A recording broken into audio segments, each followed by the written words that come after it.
नगर पुराना इतिहास पुराना दुर्घटना बस नई हो गई है लवों पर बस आज़ादी विचारों की जैसे जेल हो गई।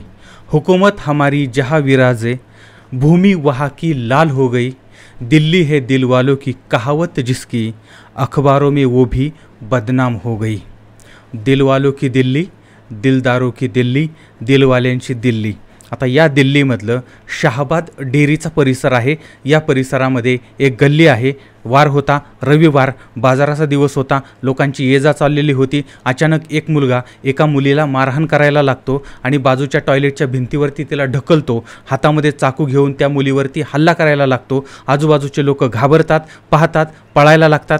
कुणी शेजारी उभं होतं ते बाजूला जातात, कुणी हे पाहतं आणि निघून जातं, चालत जातं आणि तो तरुण त्या मुलीवरती सपासप वार करतो आहे आणि 1 2 3 4 अगदी मोजताही येणार नाही अशा पद्धतीने हे वार केले जातात। सपासप त्या मुलीवरती वार होत आहेत। ती मुली रक्ताच्या थारोळ्यामध्ये कोसळलेली आहे, पडलेली आहे आणि एवढं असून सुद्धा त्या नराधामाचं मन भागत नाहीये आणि तो त्या ठिकाणचा दगड उचलतो आणि त्या मुलीच्या डोक्यामध्ये घालतो। दिल्लीच्या या गल्लीमध्ये रानटीपणाचा नंगानाच चाललेला होता।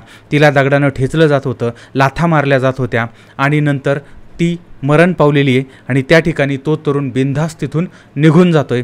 रस्त्याच्या बाजूने जाणारी जे लोक आहेत त्यांची धक्कादायक उदासीनता या ठिकाणी स्पष्ट दिसते।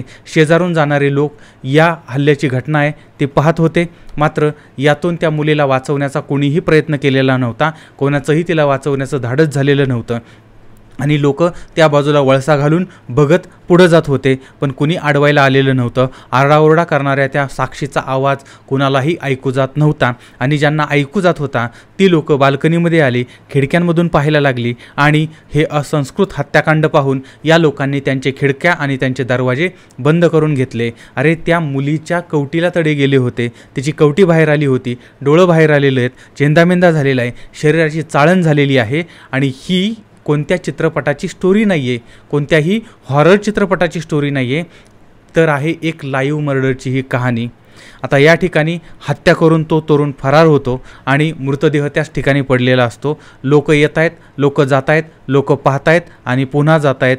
एक लाईव्ह मर्डर आपण बघितला याचं समाधान मात्र त्यांना मिळतंय आणि बाकी यांची मेलेली मनं, यांचा विकलेला आत्मा आणि आत्मा विकलेली शरीरं आणि घरामध्ये फक्त मुलं जन्माला घालण्या इतकी ज्यांच्याकडे मर्दानगी आहे आणि हिजड्यांनाही लाज वाटेल अशा पद्धतीची माणसं आणि यांच्यामध्ये जनावरांनी एवढी सुद्धा माणुसकी शिल्लक राहिलेली नव्हती। अरे किमान या लोकांनी त्या ठिकाणी जे घडतंय ते पोलिसांना कळवायला पाहिजे होतं। इतकंच नाही तर ही घटना घडल्यानंतर कंट्रोल रूमला फोन केला असता तरीसुद्धा ह्या मुलीला वाचवता आलं असतं, त्या नराधमाला लगेच पकडता आलं असतं।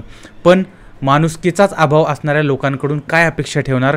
पुढच्या अर्धा तास ती बॉडी तशीच त्या ठिकाणी रक्ताच्या थारोळ्यात पडलेली होती आणि त्यानंतर एका पोलिसाच्याच खबऱ्यानं पोलिसांना फोन लावला आणि अर्ध्या तासाने पोलिसांना समजलं, पोलीस त्या ठिकाणी आले। त्यानंतर मग त्यांची कायदेशीर कारवाई चालू झाली, पंचनामा झाला, बॉडी पोस्टमॉर्टमला पाठवली आणि तपासाला सुरुवात झाली। आता प्रश्न हा होता की ही मयत झालेली तरुणी कोण आहे, तिला मारणारा तरुण कोण आहे आणि हे भयंकर हत्याकांड का घडलेलं होतं।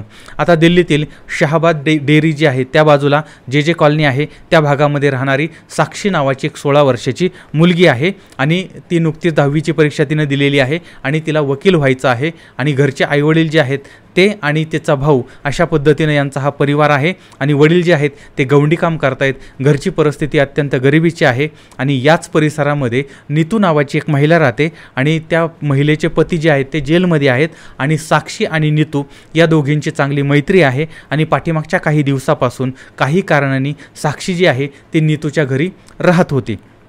तारीख आहे 28 मे 2023 या दिवशी रविवार होता आणि त्या दिवशी नीतूच्या मुलाचा वाढदिवस होता आणि याच्यासाठी साहित्याची खरेदी करायची होती आणि या खरेदीसाठी साक्षी जी आहे ती बाजारामध्ये गेली होती आणि यावेळेस ती टॉयलेटला गेली, टॉयलेटमधून माघारी आली आणि माघारी आली त्याच वेळेस तिच्यासमोर तिचा जो प्रियकर होता किंवा माझी प्रियकर होता त्यानं तिच्यावरती हल्ला केला। आता हा प्रियकर नक्की कोण होता, हा प्रेमी कोण होता, याचं नाव आहे साहिल सरफराज खान, वय वर्ष साधारण 20। आता हा जो आहे तो दिल्लीमधलं प्रल्हादपूर या ठिकाणचं म्हणजे प्रल्हादपूर या ठिकाणचं जैन कॉलनी त्या ठिकाणचं बरवला हा जो भाग आहे त्या भागामध्ये रामफुल सिंह यांच्या घरामध्ये भाड्याने राहतो आहे आणि याच्या परिवारामध्ये याचे वडील आहेत सरफराज, ते मोलमजुरी करतायत, ते कष्ट करतायत.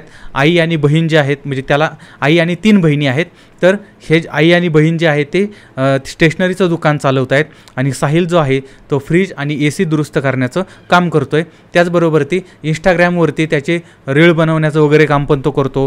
हुक्का पिताना, दारू पिताना किंवा आणखी काय काय करताना, गुंडगिरीचा ॲटिट्यूड दाखवताना अशा पद्धतीचे अनेक व्हिडिओ त्याने त्याच्यावरती अपलोड केलेले आहेत. आणि डार्क लाईफ लव यू अशा पद्धतीच्या पोस्ट त्यानं केलेल्या होत्या. आणि दुनिया चैन से जीने नहीं देगी, आतंक फैलाना जरूरी है, अशा पद्धतीचे व्हिडिओ त्याचे व्हायरल झालेले होते. आणि त्याच्या हातामध्ये गंडेदोरे वगैरे बांधलेले, गळ्यामध्ये रुद्राक्षाची माळ वगैरे तो घालतो आहे. आणि असं जे त्या भागात ज्यावेळेस विचारलं त्यावेळेस काही लोकांनी सांगितलं किंवा तो घरमालक जो आहे त्यानं सांगितलं की हा जो मुलगा होता तो मुलगा अत्यंत शांत अशा पद्धतीचा होता आणि तो असं काहीतरी करेल असं कोणालाही स्वप्नामध्ये वाटलेलं नव्हतं. आणि त्या कॉलनीमध्ये त्याचं कोणाशीही कसलाही वाद किंवा भांडण झालेलं नव्हतं. पण याच मुलानं भर बाजारामध्ये रात्रीच्या 8:45-9च्या सुमारास साक्षीवरती चाकून हल्ला केला आणि तिची अत्यंत निर्दयपणे, अत्यंत घृणास्पद अशा पद्धतीनं हत्या केली. आणि ही हत्या केल्यानंतर हा जो साहिल आहे तो रेठाला या भागामध्ये गेला. त्या ठिकाणी अंधारामध्ये त्यानं चाकू फेकून दिला आणि रात्रीच्या 2च्या सुमारास बुलंद शहर आहे त्या ठिकाणचं पहासू पोलीस स्टेशन आहे आणि त्याच्या अंतर्गत येणारं गाव आहे अटरेना गाव. तर त्या अटरेना गाव जे आहे त्या गावात तो पोहोचला. आता या ठिकाणी त्याची शम्मू आत्या राहत होती. तो शम्मू आत्याच्या घरी गेला.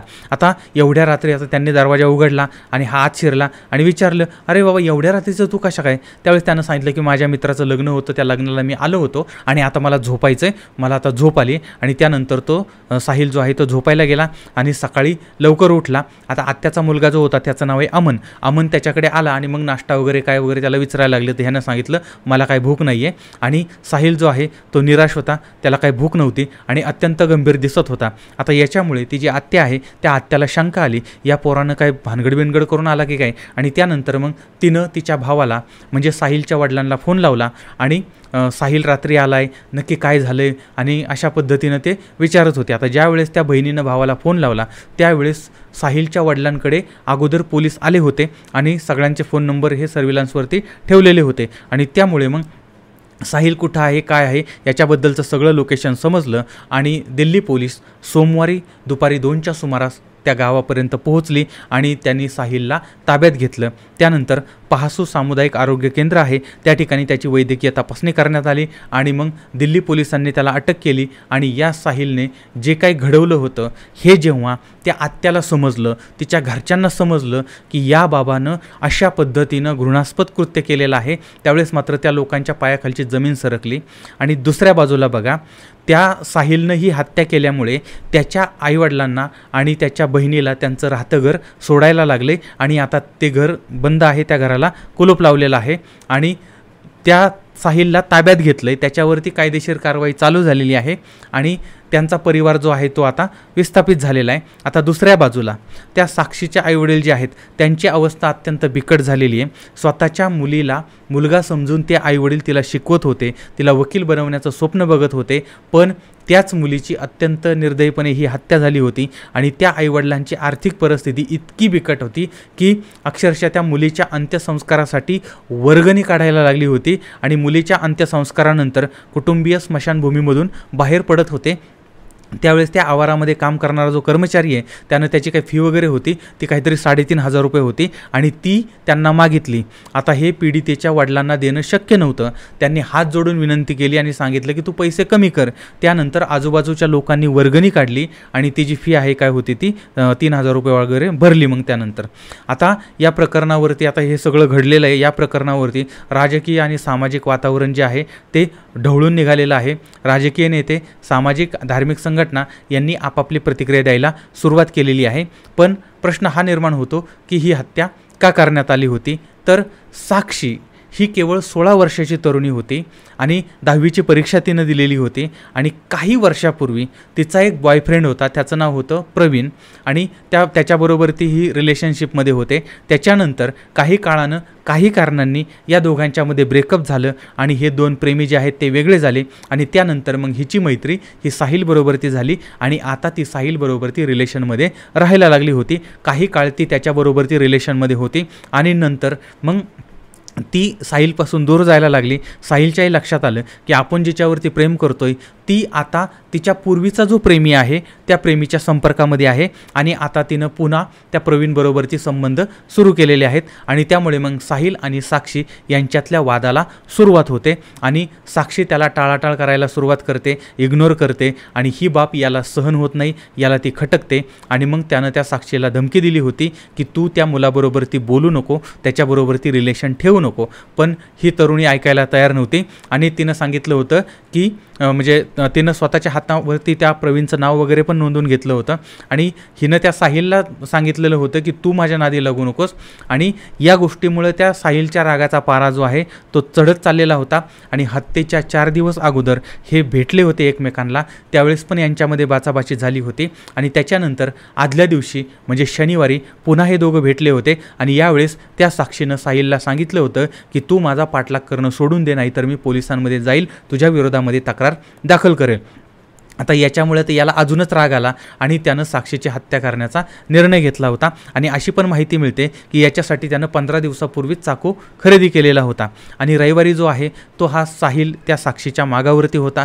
ती बाजारामध्ये गेली आणि नंतर ह्यानं तिला गाठलं आणि गाठल्यानंतर तिच्यावरती हल्ला केला. आणि हा हल्ला जो आहे तो किती निर्घृण होता तो व्हिडिओ बघितल्यानंतर तुमच्या लक्षात येईल. तर अशा पद्धतीची ही घटना समोर आलेली. आता या घटनेला अनेक कांगोरे आहेत, म्हणजे त्याने हातामध्ये ते गंडेदोरे वगैरे पण का वापरले होते किंवा बऱ्याच गोष्टी अशा आहेत की ज्या आता भविष्यकाळामध्ये समोर येतील. पण दोन्ही बाजू मांडण्याचा मी या ठिकाणी प्रयत्न केलेला आहे.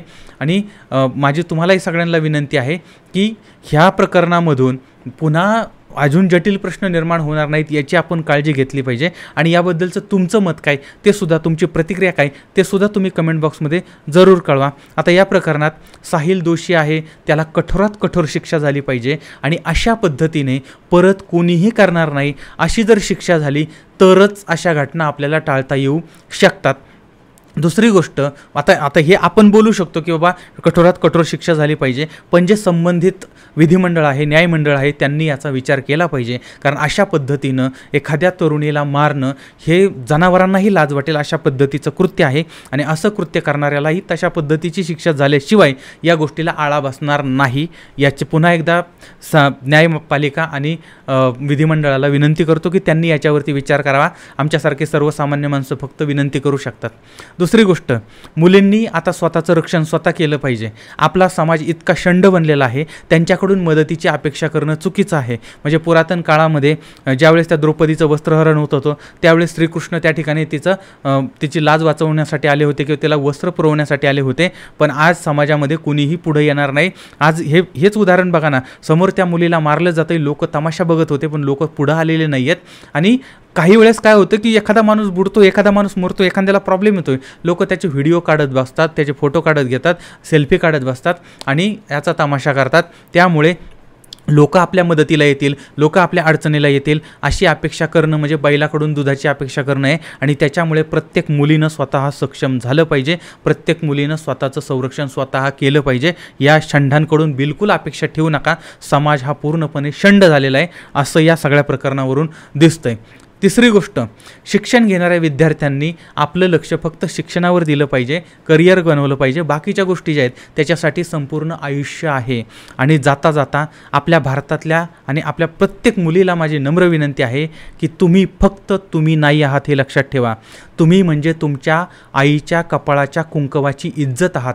तुम्ही तुमच्या आईच्या पदराची सावली आहात. तुम्ही तुमच्या आईवडिलांचं स्वप्न आहात. तुम्ही तुमच्या आईवडिलांचा विश्वास आहात. आणि हा विचार करून तुम्ही जर तुमचं करिअर केलं तर मला वाटतं की अशा घटना टाळता येऊ शकतात.